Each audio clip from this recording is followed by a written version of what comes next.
know if you're familiar with him. Edgar He Wright. did what? Edgar Rice. Edgar Wright. I don't know if Oh you're familiar with that director. no. What did he do? Shaun of the Dead, Hot Oh, Fuzz. okay. I haven't seen all of Shaun of the Dead, but I've seen enough of it. I mean, it's a cute little jaunt on the zombie thing. Yeah. But anyway, he was working on one of the Marvel movies, and he basically was like, I think it was kind of a combination of getting fired and quitting. And Uh-huh. there was an LA Times article where he's like, yeah, directors, they don't feel like they have a say anymore. Yeah. It's and for these like at least these big budget movies. Yeah. And it was really heartbreaking reading that because it is corporate. Well, You know? here's this is the thing that I've interviewed numbers of actors. I haven't a few actors who had some TV shows in the 80s or 90s are the biggest names I've gotten. But I mean, if I were an actor and I'm uh, what's her name, Scarlett Johansson, or I'm Halle Berry, or I'm Tom Cruise, or I'm Brad Pitt, or the big name, reliable $20 million a movie stars. Why wouldn't I want to challenge myself? Why wouldn't I want to say, okay, I'm going to do this shitty Marvel movie and get my 20 million off the top, and then alternate, and then do two or three little films. I'll tell you, someone I really respect is, I think Heath Ledger was not a particularly good actor. He was terrible in Brokeback Mountain. He was terrible in The Dark Knight. He was terrible in that A Knight's Tale, I think it was. Um, but his girlfriend or wife or whatever she was, Michelle Williams, she's a good little actress. I shouldn't say little, she's 40 years old, but she's a good actress. And she's a far better actress than he ever was. And she's done movies.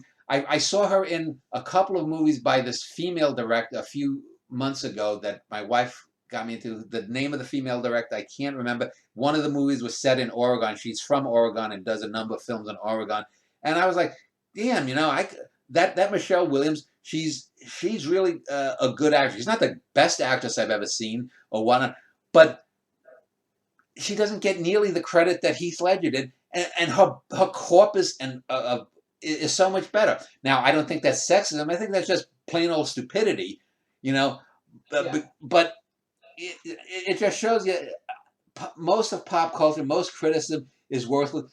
And when you said we can talk about life and other stuff too. It's the same thing with these election cycles. These people who just want to keep voting Democrat and Republican because God forbid I should vote for a Green Party candidate. I actually have a handful of interviews that I sent out yesterday for minor party candidates because I'm sick and tired of hearing the same bullshit from the Republicans and Democrats, and I'm sick and tired of reading the same critical bullshit. I'm sick and tired.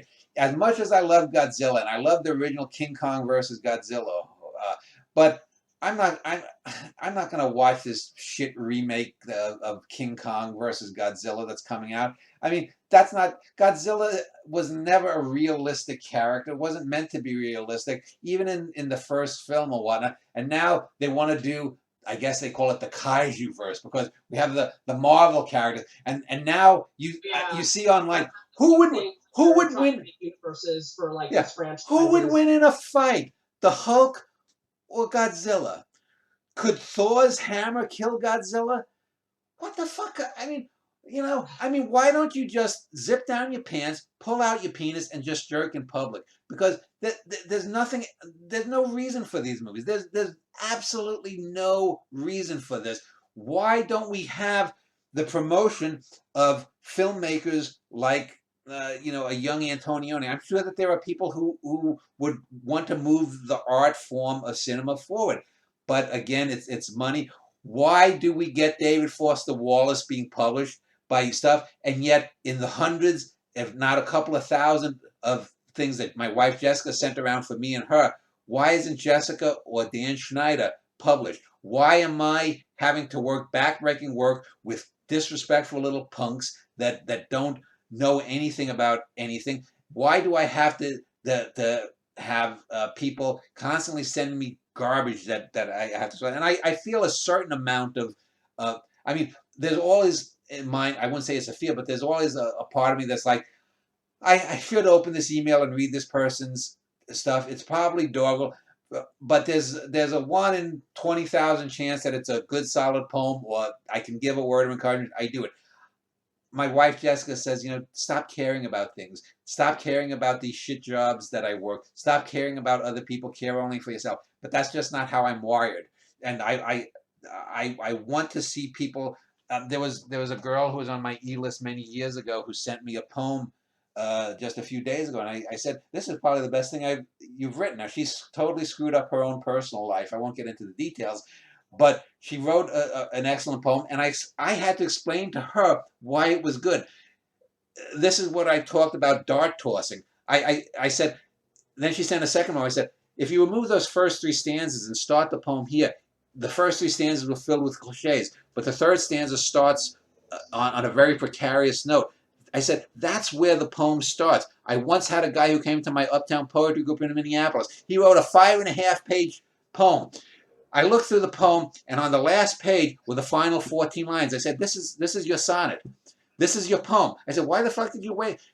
Most people, and there's a fellow who's a poet, Bruce Ario, who I've posted on my Verse Magnifique.